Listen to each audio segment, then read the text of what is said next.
August 14 కోసం movie lovers విపరీతమైన ఆసక్తితో ఎదురు చూస్తున్నారు. రెండు బిగ్గెస్ట్ మల్టీ స్టారర్స్ ఒకే రోజు తలపడ్డం కన్నా పెద్ద పండుగ సినిమా ప్రియులకు ఏముంటుంది?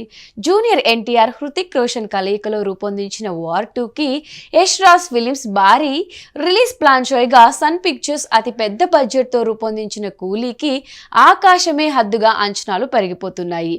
రెండు ట్రైలర్స్ వచ్చేస్తాయి, బాగున్నాయనే మాట కూడా వినిపించింది. కానీ అదిరిపోయిందనే బయటికి రాలేదు. మరి ఎవరిది పై చేయి? ముందుగా యుఎస్ అడ్వాన్స్ బుకింగ్స్ గమనిస్తే కూలీ డామినేషన్ కు స్పష్టంగా కనిపిస్తుంది. విడుదలకు 9 రోజుల ముందు కూలీ 37,000కు పైగా టికెట్లు అమ్మింది. ఇంత ముందస్తుగా ప్రీమియర్లతోనే 1 మిలియన్ దాటేయడం చిన్న విషయం కాదు. వార్ 2 చూస్తే కేవలం 7,000 పైచిలుకు టికెట్లు, ఇంకా 500,000 కూడా అందుకోలేదు. పోలికల పరంగా చూసుకుంటే రజనీకాంత్ డామినేషన్ ఏ స్థాయిలో ఉందో అర్థం చేసుకోవచ్చు. వార్ 2 కన్నా ఎన్ఆర్ఐలు కూలీ మీదే ఆసక్తి చూపిస్తున్న వైనం నంబర్ల రూపంలో రుజువవుతుంది. దీనికి కారణాలేంటో చూద్దాం. కూలీకి కేవలం రజనీకాంత్ ఇమేజ్ ఒక్కటే పనిచేయడం లేదు. దర్శకుడు లోకేష్ కనకరాజ్ బ్రాండ్ తన్నుగా నిలుస్తోంది. అక్కినేని నాగార్జున మొదటిసారి విలన్ గా చేయడంతో పాటు ఉపేంద్ర, అమీర్ ఖాన్ క్యామియోలు హైప్ ని పెంచేశాయి. వీటికి తోడు అనిరుద్ రవిచందర్ సంగీతం గురించి ప్రత్యేకంగా చెప్పుకోవాల్సిన అవసరం లేదు.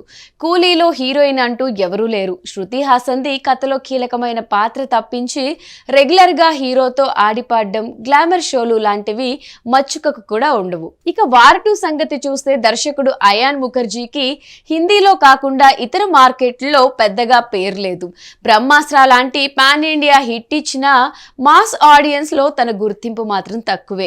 ఆర్ఆర్ఆర్ తో పాటు ఉత్తరాది ప్రేక్షకులకు దగ్గరైన జూనియర్ ఎన్టీఆర్ ను హిందీ జనాలు సౌత్ హీరోగానే చూస్తున్నారు తప్పించి ప్రత్యేకంగా తమవాడిగా ఫీల్ అవడం లేదు. ఒకవేళ సినిమా కనుక అదిరిపోయే రేంజ్ లో బ్లాక్ బస్టర్ అయితే అప్పుడు మనసు మార్చుకుంటారేమో, కానీ టైగర్ ష్రోఫ్ లాగా వేగంగా కనెక్ట్ కాలేకపోవడం తారక్ వైపున్న ప్రతికూలం.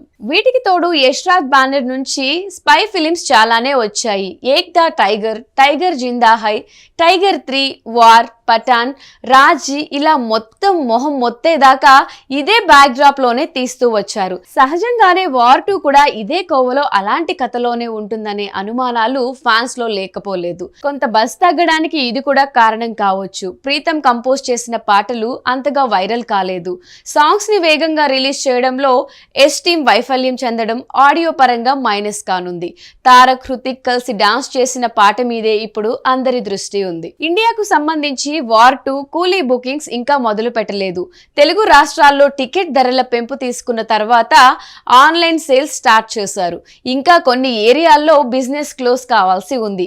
ఏపీ, తెలంగాణ వరకు చూసుకుంటే జూనియర్ ఎన్టీఆర్ వల్ల వార్ 2కి భారీ ఓపెనింగ్ దక్కడం ఖాయమే. కాకపోతే కూలీ మీద ఆధిపత్యం చెలాయించే రేంజ్ లో యునానిమస్ టాక్ రావాలి, లేదంటే అడ్వాంటేజ్ ని రజనీకాంత్ వాడేసుకుంటారు. మొత్తానికి ఒక రసవత్తరమైన కాంపిటీషన్ కి ఆగస్టు 14 వేడుక కానుంది.